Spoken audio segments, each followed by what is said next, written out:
എല്ലാവർക്കും വിജീസ് കിച്ചൻ്റെ പുതിയൊരു വീഡിയോയിലേക്ക് സ്വാഗതം. ഞാൻ നിങ്ങളുടെ സ്വന്തം ചേച്ചി. എൻ്റെ പ്രിയപ്പെട്ടവർ സുഖമായിട്ടിരിക്കുന്നു. ദൈവം സഹായിച്ചിവിടെയും സുഖമായിട്ടൊക്കെ ഇരിക്കുന്നു. ഇന്നൊരു ദിവസം ദൈവം നമുക്ക് ദാനമായി തന്ന് അതിന് ദൈവത്തിന് നന്ദി പറയാം. അപ്പോൾ ഞാനിന്ന് ഇൻട്രോയിൽ വരത്തില്ലായിരുന്നു. അപ്പോൾ ഞാൻ ഇന്നലെ എഡിറ്റിംഗ് ചെയ്ത് കഴിഞ്ഞിട്ടാണ് കുറച്ച് കമൻറ്റ് വന്നത്. ഞാൻ വിഷമിച്ച ആ വീഡിയോ ഇട്ടില്ലേ, എൻ്റെ വീഡിയോകളൊക്കെ പോയി ഫോണിന് കുഴപ്പമാണെന്നൊക്കെ പറഞ്ഞു. അതിൽ കുറേ പേര് മൂന്നാലഞ്ച് പേര് വന്ന് ഒത്തിരി ആശ്വാസവാക്കുകൾ പറഞ്ഞു. വിജി സാരമില്ല, വിഷമിക്കണ്ട, ഇനി നാളെ വലിയ വീഡിയോ ഇട്ടാൽ മതി. ഞാനാണ് പേരെടുത്ത് പറയുന്നില്ല. അപ്പോൾ ഞാൻ ചിന്തിച്ച് എനിക്കൊരു വിഷമം വന്നുകൊണ്ട് എന്നെ സമാധാനിപ്പിക്കാനും ആൾക്കാരുണ്ടല്ലേ. അപ്പോൾ ഇച്ചിരിയൊക്കെ ഒരു വിഷമം മാറി കേട്ടോ. നല്ല വിഷമമായിരുന്നു എനിക്ക്. കാരണം 2-3 വീഡിയോകൾ എനിക്ക് സ്പേസ് ഇല്ലാത്തതുകൊണ്ട് ഞാൻ എനിക്ക് ഫേസ്ബുക്കിലൊക്കെ ഇടാനുള്ള വീഡിയോകൾ ഞാൻ വോയിസ് ഓവർ കൊടുത്ത് അപ്ലോഡ് ചെയ്ത് വെച്ചിരുന്നു. എന്നിട്ട് അത് ഞാൻ ഗാലറിയിൽ നിന്ന് ഡിലീറ്റ് ചെയ്തോണ്ട് എനിക്ക് അത്രയും GB കിട്ടുമല്ലോ എന്ന് പറഞ്ഞു. പക്ഷെ അതെല്ലാം അങ്ങ് പോയി. എന്തോ പറ്റിയ നിറത്തിൽ ഫോണും തുഴയാവുന്നിടത്തോളം അത് തുഴയവാ. അപ്പം ഇന്നൊരു കമൻറ്റ് ചോദിച്ചു, പുതിയ ഫോൺ വാങ്ങിച്ചു വന്നു. അയ്യോ, പുതിയ ഫോണൊന്നും വാങ്ങിച്ചില്ല, വാങ്ങിക്കണം, ഇങ്ങനെ ആഗ്രഹിച്ചിരിക്കുന്നു. അന്നേരം ഇന്നലെ റീച്ചാൻ വന്ന് കുറച്ച് സെറ്റിംഗ് ഒക്കെ ചെയ്തോണ്ടേ കുറച്ച് വീഡിയോ പോയെന്ന് പറഞ്ഞില്ലേ. കാരണം നമ്മൾ ഒരു ഫേസ്ബുക്കിൽ ഒരു 3 മിനിറ്റിൻ്റെ വീഡിയോ, അല്ലെങ്കിൽ 3 മിനിറ്റല്ല, നമുക്ക് ഷോർട്ട് അതിൽ ഇടാക്കത്തുള്ളൂ. അതിൻ്റെ അകത്തുള്ള വീഡിയോ ഇടുവാണെങ്കിൽ തന്നെ നമുക്ക് എത്ര സമയം എടുക്കണമെന്ന് അറിയാമോ? ഞാൻ ഈ ഫുള്ളുള്ള എൻ്റെ വ്ളോഗാണ് കട്ട് ചെയ്ത് 14 മിനിറ്റും 15 മിനിറ്റും ഉള്ള വീഡിയോകളാണ് ഞാൻ 2-3 മിനിറ്റൊക്കെ ആക്കുന്നത്. അപ്പോൾ അതിനൊക്കെ സമയം എടുക്കും.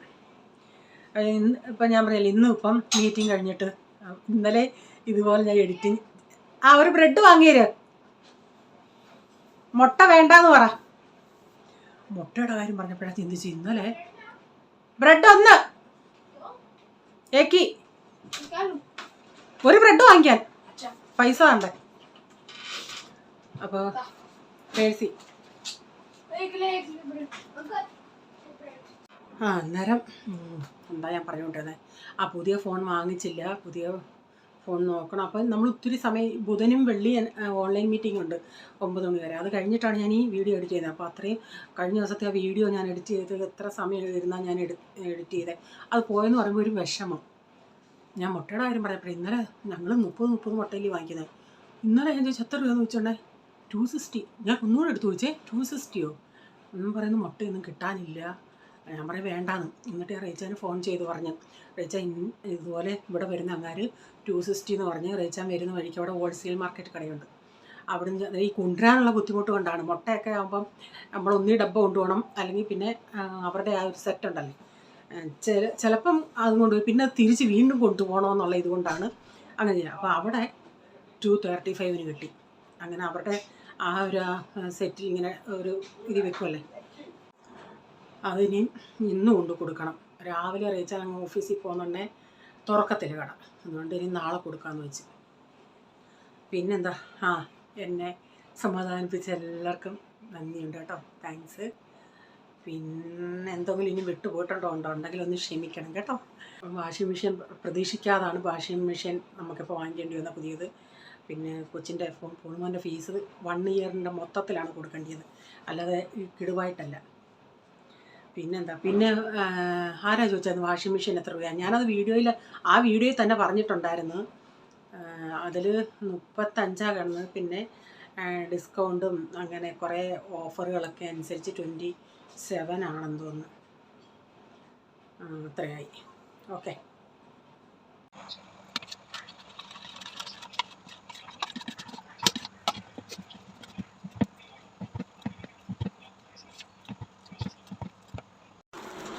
അപ്പോൾ രാവിലെ ഇഡലിയാണ്. അപ്പോൾ ഇന്നൊരു നല്ലൊരു റെസിപ്പി ഉണ്ട്, അത് ഞാൻ ഇൻട്രോയിൽ പറയാൻ വിട്ടുപോയി കേട്ടോ. നല്ലൊരു പനീർ കറി, ഒരു ഈസി ആയിട്ട് പെട്ടെന്ന് നമുക്ക് ചെയ്യാവുന്ന ഒരു മെത്തേഡിലുള്ള ഒരു പനീർ കറിയാണ്. അപ്പം ഇഡലിക്ക് ഞാൻ ചമ്മന്തി ഉണ്ടാക്കുന്നുണ്ട് തേങ്ങയ്ക്കകത്ത്. അപ്പം എത്രയും തേങ്ങ വേണോ അത്രയും തേങ്ങ എടുക്കുക. എരിവിനനുസരിച്ച് ഞാനൊരു 3-4 പച്ചമുളക് ചേർത്ത്, ഒരു ചെറിയ കഷ്ണം ഇഞ്ചി, കുറച്ച് സവാളയാണ് ഞാൻ ചേർത്ത്, കൊച്ചുള്ളി ഉണ്ട്, കൊച്ചുള്ളി ചേർക്കാം, ഒരു ഇച്ചിരി മല്ലിയില, 2-3 ഇതൾ, 4-5 ഇതൾ കറിവേപ്പില, ഉപ്പ്, ഇതെല്ലാം കൂടെ ചേർത്ത് ആദ്യം ഇതൊന്ന് അരയ്ക്കും. അതൊന്ന് അരച്ചതിന് ശേഷം പിന്നെ ഒരു 2 ടേബിൾ സ്പൂൺ പൊട്ടുകടലയും കൂടെ ചേർത്ത്, പൊട്ടുകടല അങ്ങ് നന്നായി പേസ്റ്റായിട്ട് അരയ്ക്കത്തില്ല, ഒരു ഇച്ചിരി തരിതരിപ്പോടുകൂടി അതൊന്ന് അരച്ചെടുക്കട്ടെ. അപ്പം ചമ്മന്തിയൊക്കെ ഒന്ന് അരച്ചെടുത്തിട്ടുണ്ട്. അപ്പോൾ ഇഡലിയൊക്കെ ഇവിടെ റെഡിയായി.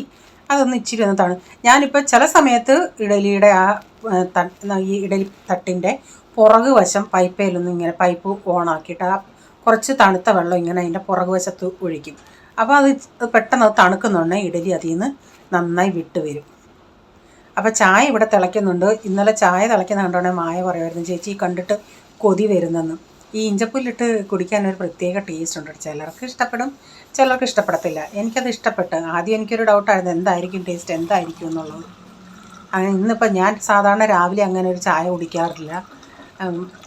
രാവിലെ ചായ കുടിക്കാറില്ലെന്ന് പറഞ്ഞാൽ ഈ പിള്ളേർക്ക് കോഫി ഉണ്ടാക്കുമ്പോൾ ഒരു ഇച്ചിണി അതിൻ്റെ മൂട്ടിൽ കാണും കോഫി, അതങ്ങ് ഇച്ചിരി കുടിക്കും. പിന്നെ ഞാൻ ബ്രേക്ക്ഫാസ്റ്റ് കഴിക്കുന്ന സമയത്താണ് കുടിക്കുന്നത്. അങ്ങനെ കോഫി എടുത്തുണ്ടെങ്കിൽ ഇത്തിരി കുറവായിപ്പോയി, അപ്പോൾ ഇല്ലായിരുന്നു. അപ്പം ഞാനോട് ഇച്ചിരി ചായ കുടിക്കാൻ അവിടെ എടുത്ത് വെക്കും. ഇച്ചിരിച്ചേ കുടിക്കത്തുള്ളൂ. ചൂടോടെ എനിക്ക് കുടിക്കാൻ പറ്റത്തില്ല. എനിക്ക് ഇത്തിരി തണുത്ത് പച്ചവെള്ളം പോലെ തണുത്താലും എനിക്ക് കുടിക്കുന്നതിന് കുഴപ്പമില്ല. ഇവിടെ റീച്ചാറാണെങ്കിലും അങ്ങ് നല്ല തീ പോലെ വേണം, ഡാഡിക്കും നല്ല തീ പോലെ വേണം. അപ്പം ഞാൻ ചമ്മന്തി ഒന്ന് കടുക് വറക്കുന്നുണ്ട്. ഈ കടുകിട്ട് ഞാൻ ഇത് വറ്റൽമുളകൊക്കെ ഇങ്ങനെ പൊട്ടിച്ച് ഇതെല്ലാം ഇട്ടൊന്ന് വഴറ്റിയതിന് ശേഷം പിന്നെ അങ്ങ് അത് മൂത്ത് വരുന്നുണ്ട് തീ അങ്ങ് ഓഫാക്കും. തീ ഓഫാക്കി കഴിഞ്ഞിട്ട് നമ്മുടെ ചട്നി ഇട്ടിട്ട് ആ പാത്രത്തിൻ്റെ ചൂടിൽ അതൊന്ന് കിടക്കത്തേ ഉള്ളൂ. ചമ്മന്തിയൊക്കെ ഇവിടെ റെഡിയായി. അപ്പോൾ ചമ്മന്തി ഈ കളർ ഒത്തിരി ഗ്രീൻ കളർ പോലത്തെ ഒന്ന് നമ്മൾ ആ മല്ലിയില അരച്ച്, മല്ലിയില അരയ്ക്കാതെ ഇരിക്കുകയാണെങ്കിൽ, മല്ലിയിലയും കറിവേപ്പിലയും അങ്ങനെ ഒത്തിരി അരയ്ക്കാതിരിക്കുകയാണെങ്കിൽ നല്ല വെളുത്ത കളറുള്ള ചമ്മന്തി ആയിരിക്കും. അഥവാ കറിവേപ്പില ആയിരിക്കും 1-2 ഇതൾ അരച്ചാലും മതി. അപ്പോൾ ഇന്നത്തിരി ഒരു 5-6 ഇതൾ അരച്ചായിരുന്നു ഞാൻ. അപ്പോൾ രാവിലത്തെ എല്ലാം കഴിഞ്ഞതിന് ശേഷം പിന്നെ പാത്രങ്ങളൊക്കെ കഴുകാണ്ടായിരുന്നു, അതെല്ലാം കഴിഞ്ഞു. പിന്നെ കഞ്ഞിക്ക് വെള്ളം വെച്ചായിരുന്നു. അരി കഴുകി അടപ്പത്തിടട്ടെ.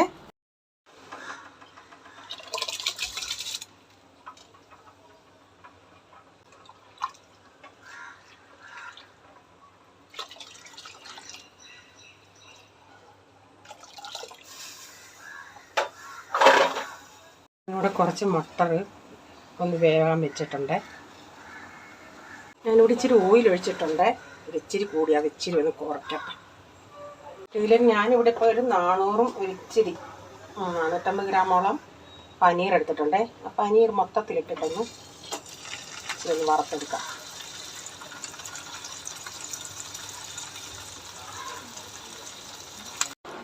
അല്ലാതെ പീസാക്കി വറക്കുന്നതിനേക്കാൾ നല്ലത് ഞാൻ നോക്കിയിട്ട് ഇതാണ്, എളുപ്പമുണ്ട്. ഇങ്ങനെ വറുത്തിട്ട് നമുക്ക് പിന്നെ പീസാക്കാം. അതാണ് ഞാൻ നോക്കിയിട്ട് എളുപ്പം. ഇതാകുമ്പോൾ ഒരൊറ്റ അടിക്കങ്ങ് വറുത്ത് കിട്ടുകയുള്ളല്ലേ. ഇവിടെ പനീർ കറി ഇവന്മാർക്ക് ഭയങ്കര ഇഷ്ടമാണ്.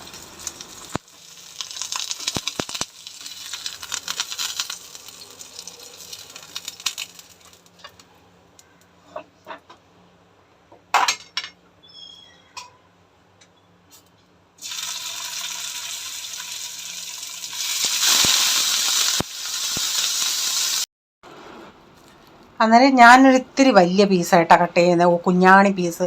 ചിലപ്പം ഞാൻ പനീർ ഇല്ല എങ്കിൽ കുഞ്ഞാണി പീസാക്കും. കാരണം 250 ഗ്രാമോ അങ്ങനെ കാണാൻ വാങ്ങിക്കുക, 200 ഗ്രാമായിട്ടാണ് വരുന്നത്. അങ്ങനെ കാണാൻ മതി. ഇതിപ്പോൾ ഇത്തിരി ഉണ്ടല്ലോ, അതുകൊണ്ട് ഞാൻ ഇത്തിരി വലിയ പീസാക്കിയാണ് കട്ട് ചെയ്തത്. അപ്പോൾ അതൊന്ന് കട്ട് ചെയ്തിട്ട് ഞാനൊരു ഇളം ചൂടുവെള്ളം എടുത്തവിടെ വെച്ചിട്ടുണ്ട്. അതിലോട്ടൊന്ന് ഇടുന്നുണ്ട് ഈ പനീറിൻ്റെ അകത്തെ ഇത്തിരി അഴുക്കൊക്കെ കാണുമല്ലേ, അതൊക്കെ ഒന്ന് പോകാനായിട്ട്.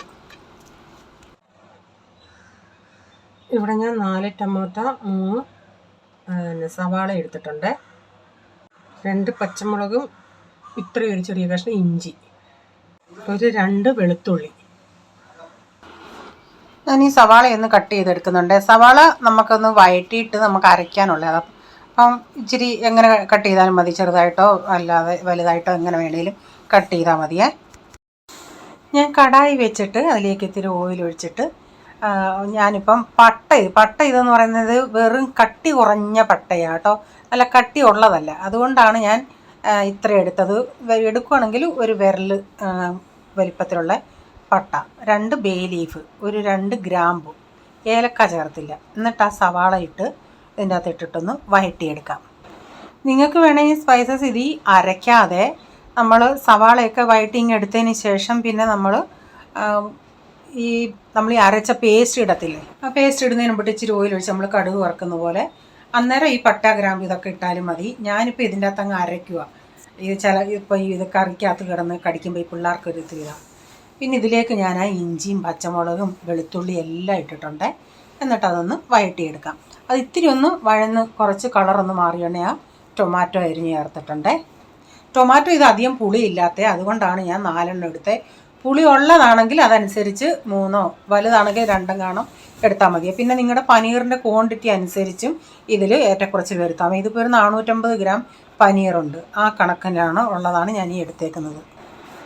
അപ്പോൾ ടൊമാറ്റോ ഒക്കെ ഞാൻ ഇച്ചിരി ഒന്ന് അടച്ചൊക്കെ കൊടുത്തായിരുന്നു. അതൊന്ന് വഴന്ന് വന്നിട്ടുണ്ട്. ഞാനിവിടെ ഇപ്പം നിങ്ങൾക്ക് അക്കാവാല മുഴുവനുള്ള അണ്ടിപ്പരിപ്പാണെങ്കിൽ അങ്ങനെ എടുക്കാം. ഞാൻ എടുത്തേക്കുന്നത് ഈ തുക്കടാവാലയാണ്. അപ്പോൾ അത് ഞാനൊരു കൈപ്പിടിയോളം ഉള്ളത് കുറച്ച് നേരം ഒന്ന് വെള്ളത്തിൽ കുതിർത്ത് വെച്ചായിരുന്നു. അതിപ്പോൾ അതുകൂടി ഇതിൻ്റെ അകത്തോട്ട് ഇട്ട് കൊടുക്കാം. നിങ്ങളുടെ കയ്യിൽ ഏതാണെന്ന് വെച്ചാൽ അതെടുത്ത് ഉപയോഗിക്കാം കേട്ടോ. പക്ഷേ അണ്ടിപ്പരിപ്പ് ഒരു 10 എണ്ണമെങ്കിലും അരയ്ക്കണം, വലിയതാണെങ്കിൽ, ഇങ്ങനെ ഈ മുഴുവനെ ഉള്ളതാണെങ്കിൽ. അപ്പോൾ ഇതിൻ്റെ അകത്ത് ഞാനൊരു കിച്ചണി, ഒത്തിരി വേണ്ട, കുറച്ച് മല്ലിയിലയും കൂടെ ചേർത്തിട്ടുണ്ട്.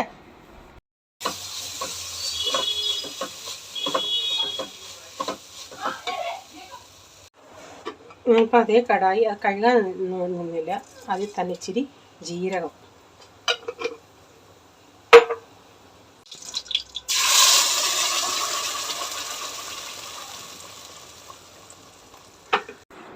അപ്പോൾ ഞാൻ പറഞ്ഞില്ലേ ആ പട്ട ഗ്രാമ്പും ഒക്കെ ഈ ജീരകം ഇട്ടില്ലേ ആ സമയത്ത് ഇട്ടാലും മതി. അങ്ങനെ ഇട്ട് കറിക്കകത്ത് അത് അങ്ങനെ കിടക്കുന്നത് കുഴപ്പമില്ലെങ്കിൽ അങ്ങനെ ഇട്ടാൽ മതി കേട്ടോ.